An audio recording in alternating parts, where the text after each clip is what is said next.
നിശബ്ദ പ്രചാരണം നടക്കുന്ന തെക്കൻ കേരളത്തിലെ 4 ജില്ലകളിലും അവസാനവട്ട വോട്ടുറപ്പിക്കാനുള്ള തന്ത്രങ്ങളിലാണ് ഇരുമുന്നണികളും. ആലപ്പുഴ ജില്ലയിൽ ഇടതുപക്ഷത്തിന്റെ നേതൃത്വത്തിൽ അവരുടെ എംഎൽഎമാർ വീട് വീടാന്തരം കയറിയിറങ്ങിയുള്ള പ്രചാരണ പ്രവർത്തനങ്ങൾക്കാണ് ഇപ്പോൾ നേതൃത്വം കൊടുക്കുന്നത്. 15,3582 വോട്ടർമാരുള്ള കോട്ടയം ജില്ലയിൽ 2331 പോളിംഗ് കേന്ദ്രങ്ങളാണുള്ളത്. 11 ബ്ലോക്ക് കേന്ദ്രങ്ങളിലും 6 മുനിസിപ്പാലിറ്റികളിലുമായി തെരഞ്ഞെടുപ്പ് സാമഗ്രികളുടെ വിതരണം ഇന്ന് നടന്നു.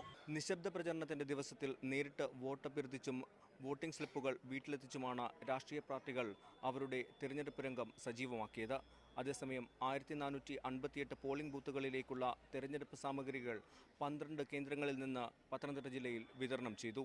എണ്ണയിട്ട യന്ത്രം പോലെ പാർട്ടി സംവിധാനങ്ങൾ ഒന്നടങ്കം ഉണർന്നു പ്രവർത്തിച്ചതെല്ലാം വോട്ടായി മാറുമെന്നാണ് LDF ക്യാമ്പിന്റെ പ്രതീക്ഷ. അതേസമയം സർക്കാരിന്റെ നേട്ടങ്ങൾ വിമതശല്യത്തെ മറികടക്കുമെന്ന് UDF ക്യാമ്പും പ്രതീക്ഷിക്കുന്നു. ഈഴവ ബെൽറ്റുകളിൽ കണ്ണുവെച്ചാണ് BJP എറണാകുളത്ത് തെരഞ്ഞെടുപ്പിനെ നേരിടുന്നത്. വിവിധ ബ്യൂറോകൾക്കൊപ്പം കൊച്ചിയിൽ നിന്ന് സനൂപ് ശശിധരൻ, മീഡിയ 1.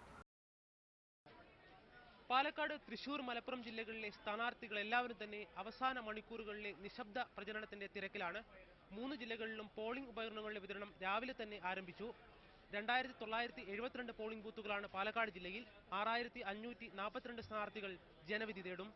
3298 പോളിംഗ് സ്റ്റേഷനുകളാണ് തൃശൂർ ജില്ലയിൽ ഒരുക്കിയിട്ടുള്ളത്. 2098 തദ്ദേശ ഡിവിഷനുകളിലേക്ക് 7000-ലധികം സ്ഥാനാർത്ഥികളാണ് മത്സരരംഗത്തുള്ളത്. പരമാവധി വോട്ടർമാരെ നേരിൽ കണ്ട് വോട്ടുറപ്പിക്കാനാണ് മുഴുവൻ സ്ഥാനാർത്ഥികളുടെയും ശ്രമം. കഴിഞ്ഞ വർഷം ജില്ലയിലുണ്ടായ മികച്ച വിജയം നേടാനാകുമെന്ന് UDF-ഉം എന്നാൽ കാര്യമായ മുന്നേറ്റമുണ്ടാക്കാൻ കഴിയുമെന്ന് LDF-ഉം തൃശൂർ ജില്ലയിൽ കണക്കുകൂട്ടുന്നു.